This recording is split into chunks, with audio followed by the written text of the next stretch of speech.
Now, talk about some of your influences for this album. I mean, what inspires you? What inspires me? Musically, I think that artists like Stevie Wonder.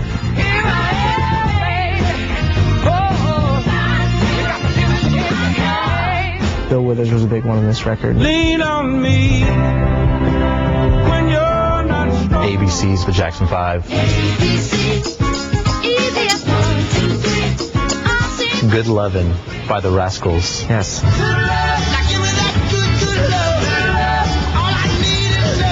A lot of, late 60s, early 70s influences. I just want to celebrate another day of life. I think any song that you can sing along to easily is just great. Maybe you can drive my car, and maybe I love you.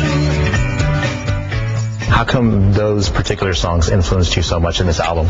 I think that it's kind of got that cross between funk, kind of soul, and rock, which in that time, that period that we're talking about, the line was very thin and oftentimes blurred as far as music goes in the band and how the band was configured. It seemed like there was a definitive difference in the 80s when it suddenly shifted to this is soul music or rock music, one or the other, and the sound is very different. But at that time, they combined both, and it was a fun sound that we tried to capture on this record. Now, is that something that you did intentionally? The thought was originally to make it kind of an intentional difference from some of the other projects I've done, but once I started getting into it, I realized that it was just me expressing myself and going with what felt natural to me, and those influences and the songwriting all felt natural.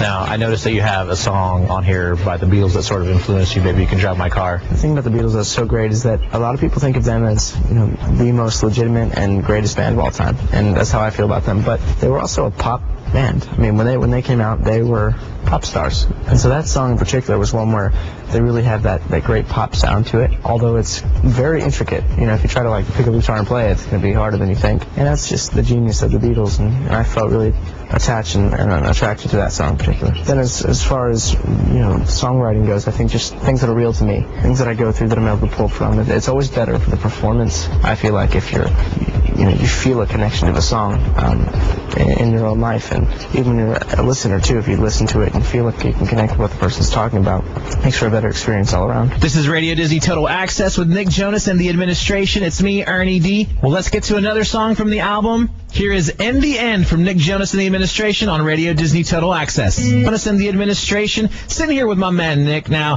have your fans surprised you with all the support that they've been showing you while you're on tour? Or even before you got on tour? Absolutely. I think the first two shows were interesting to see how it was going to go, because it was like starting over. It was like with my brothers and everything, we play a show and for the most part they know the words to the song. But with this one, it was like they had no clue what I was singing except for who I am, but they were excited. And then by the third show, it was better. And by the fourth show, I guess because all the YouTube videos and videos online, things like that, they were singing every word.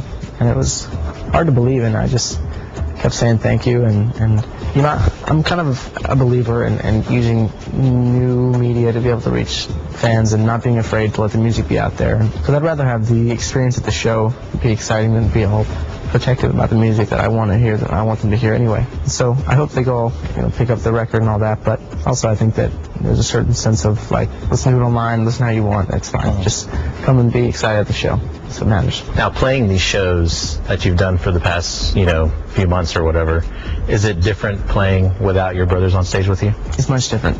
For me, the most different part was the traveling. I'm so used to being with my family and my brothers all the time. For a good portion of this tour, it was just me and a friend or whatever, so I was kind of on my own for a little while, which was different. The first bus ride was a change, and I kind of didn't know what to do. I was like, this is strange, just me, and I put on a movie and got bored of that, and so I went back to the bus and started writing a song and just tried to find ways to occupy my time, but that's been the most difficult part, I think. But other than that, the shows have been great. They've been able to come out to a bunch, so it's been fun. Okay, so what's your favorite song on the album? It's hard to say what my favorite song is on the album.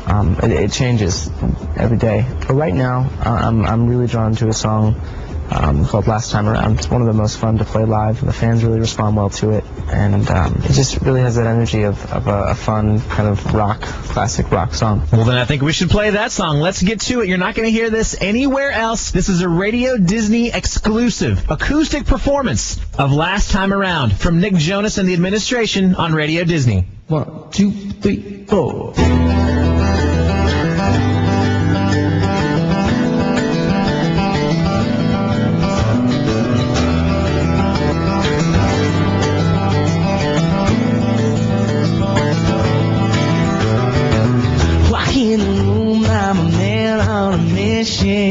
You're standing there and I feel that connection. I break the ice and I ask what your name is.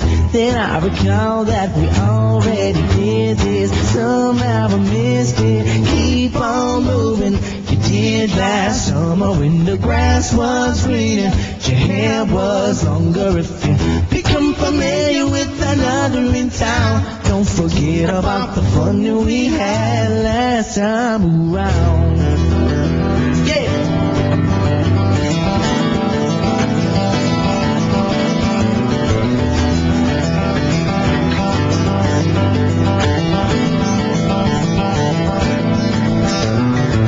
You walk around with a new man, new plan. You think it's over, but I'm just getting started. I try to call, but you don't ever answer. I let you go, but you're all that I'm after. Can't you remember? Keep on moving. You did last summer when the grass was greener.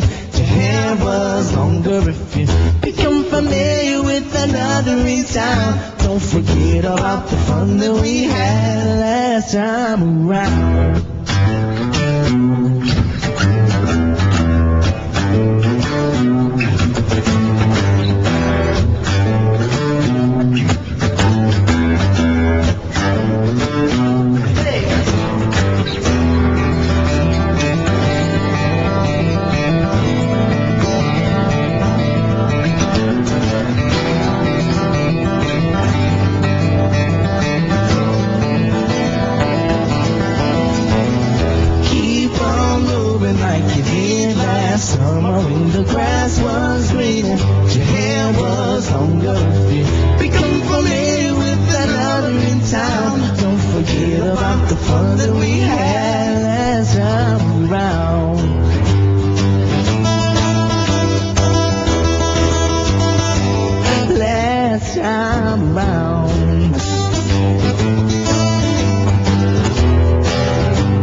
This is Radio Disney Total Access with Nick Jonas and the administration. Sitting here with my man Nick. So, dude, who makes up the administration? On drums, we have Michael Bland, who was a part of the New Power Generation, Prince's bands, and then John Fields, our producer, on bass.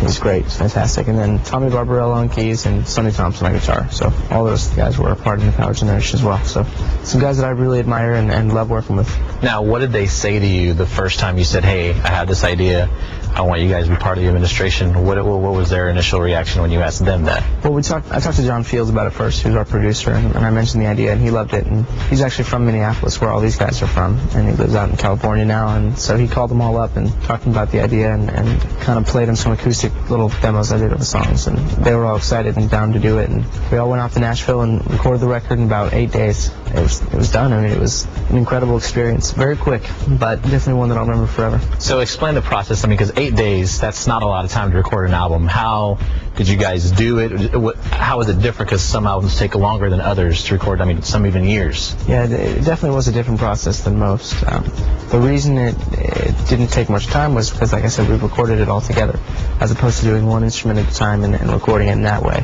which is great, and we've done it in the past, and it works for us for what we do with the Jonas Brothers. But for this project, it needed to be different, and being different, it also didn't take very long, which was a good thing as well. So I did get like a couple days at home, which was nice, in that little break we had. But it was fun, and it makes for a great raw rock sound. So the first time you walked into the studio to record this album with the administration, what was going on your belly, in your mind? I think my first thought when I went into the studio to record this record was just that overwhelming feeling of joy, having these songs that weren't stylistically necessarily after the Jonas Brothers sound, and I knew that I wanted them to be used somewhere.